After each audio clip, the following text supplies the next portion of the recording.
They have been lying to you. There used to be a 13th month, but they erased it, leaving us with a false historical timeline. In 1582, Pope Gregory XIII introduced the Gregorian calendar, but this calendar doesn't really make much sense. If you look at all Africans, now we celebrate New Year on the 1st of January. Who are we celebrating? ባለፈው ምሽት ስትተኙ የነበረው ጥቅምት 4 ቀን ነበረም። እነሆ ዛሬ ስትነሱ ጧቱ ጥቅምት 15 ሆነ ተባላችሁ። መሃል ላይ ያሉት 10 ቀናት ወዴት ጠፉ? ይህ ተረት አይደለም። በ1582 ዓመተ ምህረት በሰው ልጅ ታሪክ ላይ የተፈጸመው ታላቅ የጊዜ ዘረፋ እንጂ። ነገር ግን ስርቆቱ በዚህ አላበቃም።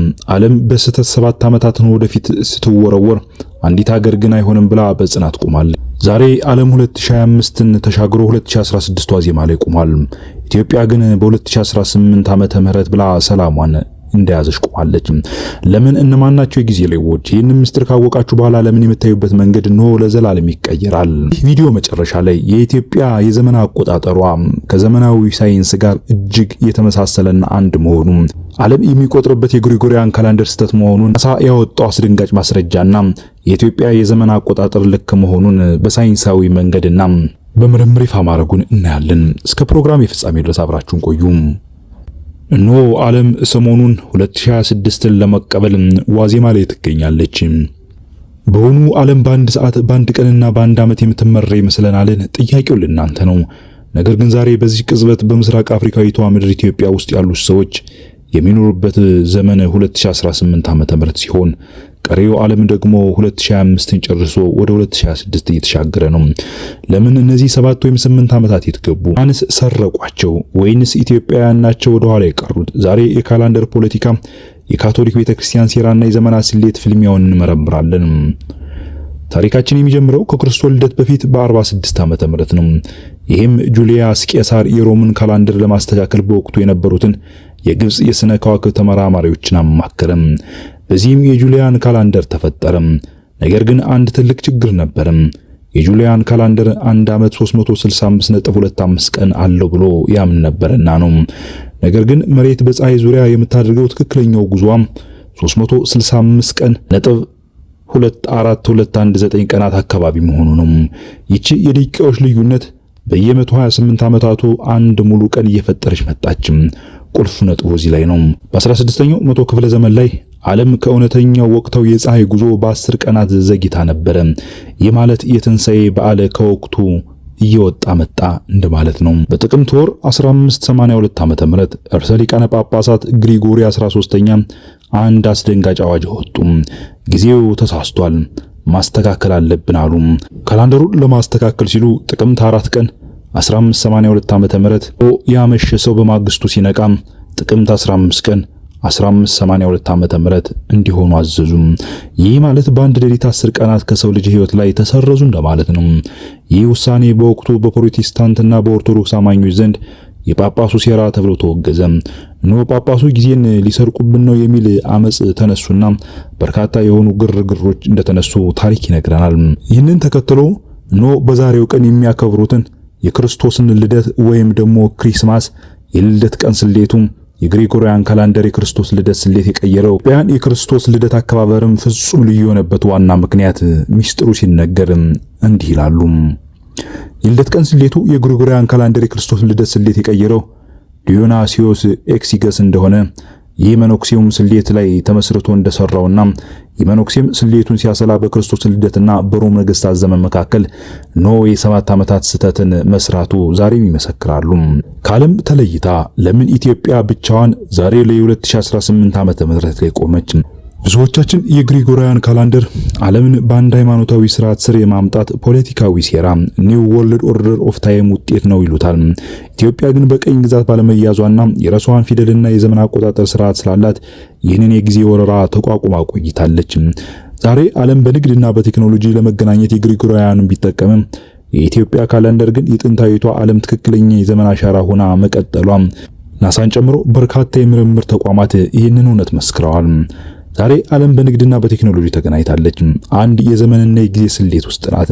ነገር ግን ይህ የጊዜና የዘመን ስሌቷ ልክ አለመሆኗን በተለያየ አጋጣሚ የተለያዩ ሳይንቲስቶች እየተነሱ ይናገራሉ። ይህ የዘመን ስሌት ከተቀየረ 500 እና 600 ዓመታት ብቻ ነው። ታሪኩም የሚጀምረው ቀደም ሲል እንደተነጋገረው በቫቲካን ቤተ መንግስት ነው።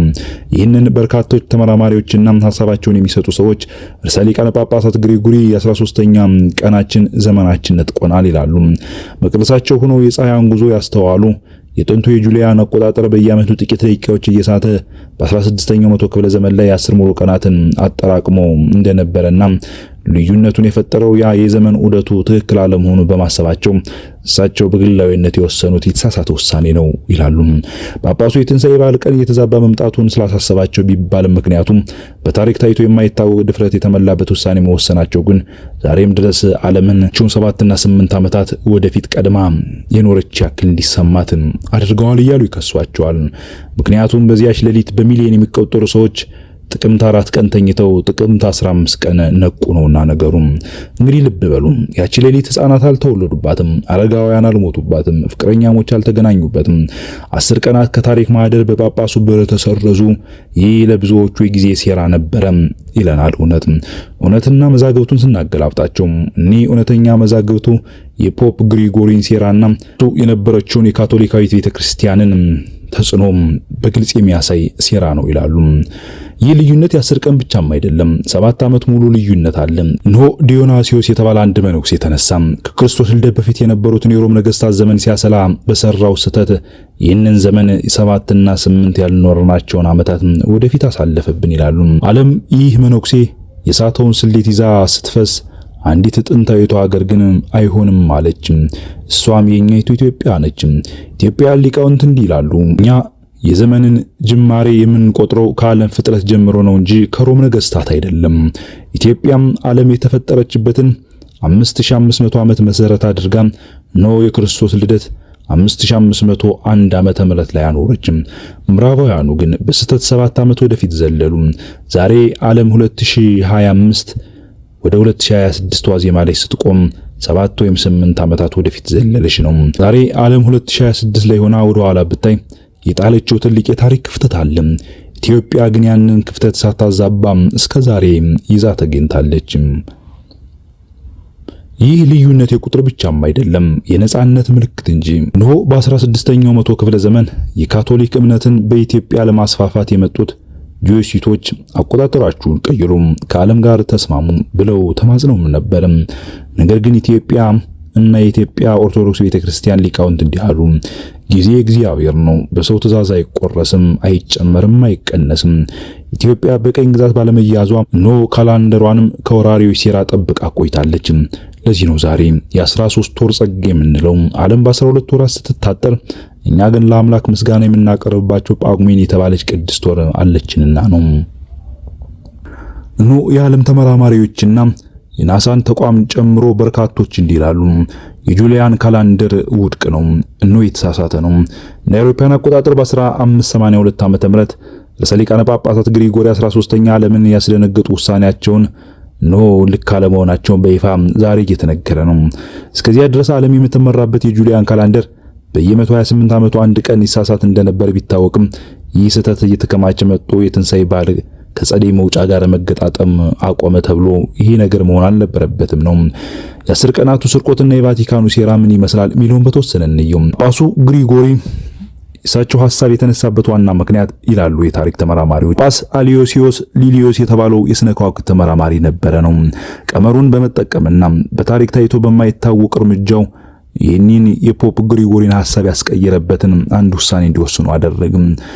ጥቅምት 4 ቀን 1582 ዓመተ ምህረት አጥቢያ 10 ቀናት እንዲዘለሉ አዘዙ። ሕዝቡ ጥቅምት 4 ተኝቶ ሲነቃ ጥቅምት 15 ሆኖ ጠበቀው ነው ጉዳዩ።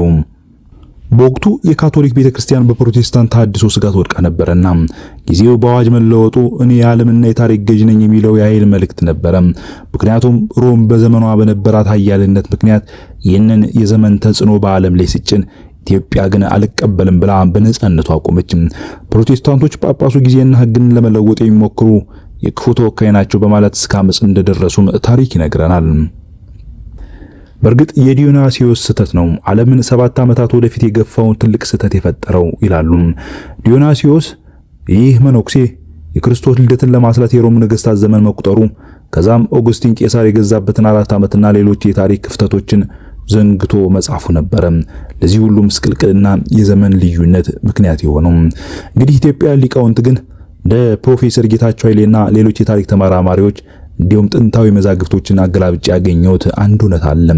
የዘመን ስሌት የጀመሩት ከሮም ነገስታት ሳይሆን ከፍጥረታት ከ5500 ዓመት ዓለም መሆኑ እጅግ ድንቅ ያሰኛል። ይህ ማለት ኢትዮጵያ የምትከተለው ቀመር አቡሻር ይባላል። ይህ ቀመሯ የፀሐይ ዑደትን 365 ቀን ከ6 ሰዓት በየ4 ዓመቱ ጳጉሜን 6 በማድረግ የሚከተለውን ነው። ሌላው የጨረቃን ዑደትን በመጠቀም ነው። ይህም በየ19 ዓመቱ ዑደቱን የሚደግመው ሜዮንቲክ ሳይክል የሚባለው ማለት ነው። ሶስተኛው የከዋክብት ዑደት ነው። 7ቱን ተንቀሳቃሽ ከዋክብት መሰረት ያደረገ ነው። እኒህን በመያዝ ነው ለሺህ ዘመናት ዘመንና ጊዜዋን ሳትቀይር እዚህ የደረሰች ብቸኛው ሀገር ኢትዮጵያ መሆኑ ያስደንቃል። የዘመናችን የኳንተም ፊዚክስ እና የአስትሮኖሚ ተመራማሪዎች እንደሚሉት የኢትዮጵያ አቆጣጠር ከመጽሐፍ ቅዱሳዊ ታሪክና ከወቅቶች መፈራረቅ ጋር እጅግ የተቆራኘ መሆኑ እጅግ ያስገርመናል፣ ያስደንቀናል በማለት ምስክርነታቸውን ይሰጣሉ። የኢትዮጵያ ሊቃውንት ክርስቶስ የተወለደው ዓለም ከተፈጠረ በ5501ኛው ዓመት ረቡዕ እኩለ ሌሊት ነው ብለው ያምናሉ ብለን እናምናለን። ያ ቀን ከታሪካዊ የጨረቃና ፀሐይ ግጥጥሞች ጋር ፍጹም ስምም መሆኑ ግን እነሆ እኛንም አስደንቆናል ይላሉ ሳይንሳዊ መላምትና ሐሳባቸውን የሚሰጡ ተመራማሪዎች። ይህም የኢትዮጵያ የዘመን ስሌት ልክ መሆኑንና ከዘመናትና ከጊዜ ከሁኔታዎች ጋር የተገናኘ ትክክለኛ የዘመን ስሌት እንዳላት ምስክር ይሆናል በማለት ሐሳባቸውን ይገልጻሉ። ስለ ጊዜ ካነሳን በአይንስታይን የሪላቲቭ ቲዮሪ መሰረት ጊዜ እንደየቦታውና እንደ ስርዓቱ ይለያያል። ታዲያ ዓለም በሙሉ የግሪጎሪያን ካላንደር እንዲከተል የተገደደው ለምንድን ነው ከተባለ መልሱ ግሎባላይዜሽን የሚባል ሴራ ነው። የንግድ የባንክና የፖለቲካ ስርዓቱ ዓለምን በአንድ ሰንሰለት ማሰር ሲል ትክክለኛውን የጊዜ ቀመር ወደ ጎን ገፋው ነው እውነቱ። ግሪጎሪያን ካላንደር የሰው ልጅ ከፈጣሪው የተፈጥሮ ዑደት ናቹራል ባዮሎጂካሊ ክሎክ ለማራቅ የተደረገ ሙከራም ነው። ኢትዮጵያ ግን ጳጉሜን የተባለች የጸሎትና የዝግጅት ወር በመያዟ ነው ከተፈጥሮ ዑደት ጋር ያላትን ቁርኝነት ጠብቃ እንደቆየች እውነት ነው በማለት ይመሰክራሉ። በ6ኛው መቶ ክፍለ ዘመን ዲዮናሲዮስ ኤግዚሰስ የተባለው መነኩሴ የክርስቶስን ልደት ከሮማውያን የዘመን አቆጣጠር ጋር ለማገናኘት መሞከሩ ዓለምን ወደ ትልቅ የዘመን ስሌት መንሸራተት ውስጥ እንደ ጣላት ይናገራሉ። ኖ ዲዮናሲዮስ የንጉስ ሄሮድስ ሞትና የኦገስተስ ቄሳርን የንግስና ዘመን በ4 ዓመታት ስህተት ማስላቱ ነበረ ዓለም ዛሬ መቀየርና መለወጥ የማትችለውን የዘመን ቅርቃር ውስጥ የከተታት ነው ነገሩ። በተጨማሪም ዜሮ የሚለውን ቁጥር ስላልተጠቀመ 1 ዓመት በዚህ አጠፋም። በአጠቃላይ ምዕራባውያን የሚከተሉት አቆጣጠር ከታሪካዊ እውነት በ7 ወይም በ8 ዓመታት ርቆ የሄደበት ዋና ምክንያት አንዱ ይህም ነው ማለታቸው ነው። ኢትዮጵያ ግን ይህንን ስህተት ቀድማ ታውቅ ነበር። የኢትዮጵያ ሊቃውንት ባህረ ሐሳብ ዘ ሲ ኦፍ ታውት የተሰኘው ጥልቁ የሂሳብ ቀመር ይጠቀማሉና ይህ ቀመር የፀሐይ የጨረቃና የከዋክብት ዑደት ብቻም ሳይሆን የታሪክ ክስተቶችን በማጣቀስ የክርስቶስ ልደትን ፍጹም ትክክል በሆነ ቀን ላይ ማሳረፏ ዛሬ እውነተኛ የዘመን አቆጣጠር ላይ እንደሆነች በዚህም እንደምትቀጥል ዓለም የመሰከረላት ነው። ሆኖ የዚህ የዘመን መቀየርና መለወጥ የፖለቲካ ሴራውና የጊዜ ወረራው ምንድነው ካልን አንደር መለወጡ ስለምን አስፈለገ ከተባለ በ1582 ዓመተ ምህረት የካቶሊክ ቤተክርስቲያን የግሪጎሪያን ካላንደር ስታውጅ ዓላማዋ ሃይማኖታዊ ብቻ አልነበረም። አንደኛ የንግድ የበላይነት ማግኘት ነበር። ዓለምን በአንድ የጊዜ ቀመር ስር ማምጣት የባህር ላይ ንግድና ግብርናን ለመቆጣጠር ይረዳ ነበርና በጊዜው ሮማውያን በነበራቸው ተሰሚነትና የካቶሊክ ቤተክርስቲያን የነበራት ተጽዕኖ ይህንን ለማድረግ አስገድዳት ነው። የባህል ዳግም ቅርጽን ካልቸራል ሪኢንጂነሪንግ የሚባለው የአውሮፓ መንግስታት በቅኝ ግዛት የያዛቸውን ሀገራት ማንነት ለመደምሰስ መጀመሪያ የሰረዙት የሀገራቱን የዘመን አቆጣጠር ነበር። ይህም የአዜቲክ፣ የኢንካ፣ የህንድ ጥንታውያን ካላንደሮች በግሪጎሪያን እንዲተኩ ተገደዱ። ኢትዮጵያ ግን በአድዋ ጦርነት ነጻነቷ እንዳስከበረች ሁሉ በጊዜ ጦርነት ታይሟር ውስጥም አልተሸነፈችም። አውሮፓውያን ሚስዮናውያን አቆጣጠራችሁ ስህተት ነው ብለው ቢሞግቱንም የኢትዮጵያን ሊቃውንት ግን በብራናችን ላይ ያለው አውደ ዕለትና አውደ ዓመት በማሳየት የአውሮፓውያን ስህተት በሂሳብ ማጋለጣቸው እሙን ነው። የኢትዮጵያ የዘመን አቆጣጠር በሶስት ዋና ዋና ዑደቶች ላይ የተመሰረተ መሆኑን በጊዜው በነበሩት ሊቃውንት ተከራካሪነትና አሸናፊነት ተጠናቀቀ። የመጀመሪያው አውደ ፀሐይን በመጠቀም ሶላር ሳይክል ማለት ነው። መሬት በፀሐይ ዙሪያ የምታደርገውን 365 ቀን ከ6 ሰዓት ጉዞ በትክክል መለካታቸውና ማሳየታቸው ነበር። ሌላው አውደ ወርህ ወይም ደግሞ ሉናር ሳይክል የተባለው የጨረቃን ዑደት ከፀሐይ ጋር በማጣጣም አበቅቴና መጥቅ የተባሉትን ጥልቅ የሂሳብ ውጤቶች ያመነጩበት መንገድ እጅግ ግሩም ነበር በጊዜው። ሌላው አውደ ዕለት ወይም ዊክሊ ሳይክል ነበር። ሰባቱን ዕለታት ከሰባቱ ተንቀሳቃሽ ከዋክብት ፕላኔትስ ጋር በማገናኘት የጊዜ መንፈሳዊና ሳይንሳዊ ትርጉምን ያብራሩበትና በጊዜው የነበሩ የሮማን ኤምፓየሮችን ድባቅ የመቱበት እጅግ የሚደንቅ መከራከሪያ ነበር።